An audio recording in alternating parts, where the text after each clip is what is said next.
Daniel Margaras, c'est avec grand plaisir que je vous retrouve cette année.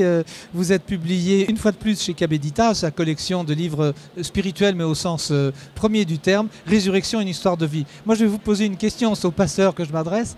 Je croyais, enfin j'ai cru et j'ai lu que la distinction se fait dans une foi, à partir du moment où on peut croire à l'homme exemplaire, à ce qu'il a fait, on peut croire à sa mort, bien évidemment, à son calvaire, mais ça devient foi et inexact et partagé lorsqu'il s'agit de se dire qu'il y a renaissance, qu'il y a résurrection. Alors, c'est l'œuvre de votre vie d'avoir enseigné le Nouveau Testament, et cette fois-ci, résurrection, une histoire de vie. Vous n'avez que 5 minutes pour nous convaincre. Écoutez, moi je vais vous dire pourquoi j'ai écrit ce livre. Le discours chrétien sur la résurrection est un discours rouillé, à mon avis, une langue de bois. Vous rencontrez pas mal de gens qui vous disent « Non mais attendez, vous n'allez pas quand même me faire croire cette histoire de cadavre qui sort d'une caverne ». Et alors moi j'ai voulu, plus que dépoussiérer, j'ai voulu revenir au texte fondateur pour dire ce qu'est le message de la résurrection et qui n'est pas une histoire de zombies, qui n'est pas une affaire de passe-passe.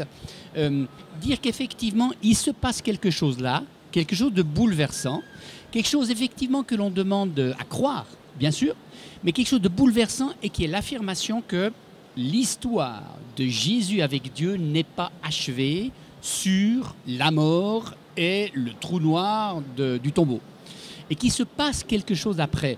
Et c'est une révélation très très forte et bouleversante qu'ont reçue les femmes et les disciples, les amis de Jésus, dans des expériences visionnaires. Et moi je ne doute pas un seul instant que ce soit des expériences visionnaires très très fortes. Alors j'ai essayé au fond de montrer que ces récits, résurrection, ils ont une signification.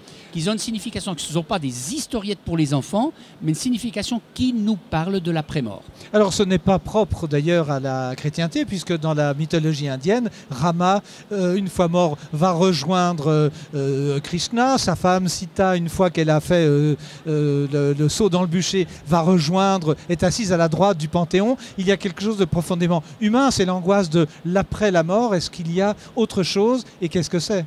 Alors, bien entendu, toutes les religions offrent un programme d'après-mort. Ça, c'est absolument clair. Il faut bien rassurer les gens au moment du passage à trépas. Absolument. Alors, la première chose, c'est que le message de la résurrection de Jésus a complètement bouleversé les amis, les intimes de Jésus. Ce n'était pas quelque chose d'attendu. Au contraire, ils pensaient que le chapitre était clos. Donc, ça a été une surprise, en premier lieu. En second lieu, ce qui est frappant, c'est que ce qui arrive à Jésus, si j'ose dire, le fait qu'après la mort, il soit accueilli par Dieu, que son message soit validé, que sa vérité soit validée, c'est un itinéraire qui est proposé à tous les croyants. Et c'est ça la différence. À savoir qu'avec d'autres messages religieux, c'est que c'est l'itinéraire de tout croyant, de tout humain. Nous sommes appelés à croire que comme Jésus, Dieu nous accueille au terme de notre vie, que l'ultime parole sur notre vie appartient à Dieu et non pas au carré noir de la tombe. Et ça, c'est quand même quelque chose d'extrêmement nouveau. Oui, mais c'est nouveau, mais ça date depuis 2015 ans, on va dire, puisque nous sommes en 2015. Nous n'en sommes-nous qu'au 29e salon. Que dites-vous à des croyants errants aux brebis égarées? Le pasteur Henri Babel, auquel je rends hommage ici, bien connu à Genève, disait « Mais moi, ce sont ceux qui m'intéressent, ceux qui s'égarent. » Oui. Alors, ce livre, il est précisément écrit pour ces personnes, au fond, pour qui le chapitre est à peu près clos et qu'il est bien évident que des histoires de résurrection sont une fiction narrative, habile peut-être, mais sans aucun rapport avec la réalité. Avant chaque chapitre de mon livre, j'ai un dialogue avec un personnage que j'ai appelé Alain et qui émet précisément ce type d'objection. Alors, j'essaye de prendre mes lecteurs là par la main, là où ils en sont, et pour leur montrer ce que racontent ces récits, qui sont des récits en langage poétique. Ce n'est pas un reportage historique, des récits en langage poétique, ce qu'ils veulent dire, la vérité profonde qui est la leur, en les décapant de siècles, justement, de siècles de lecture, je dirais, matérialiste, dans lesquels on a voulu les enfermer. J'essaye de leur dire, attendez voir, croire à la résurrection, ce n'est pas du tout ce que vous imaginez. Alors, suivez-moi un moment, on va suivre pas à pas ces textes pour voir exactement ce qu'ils veulent dire.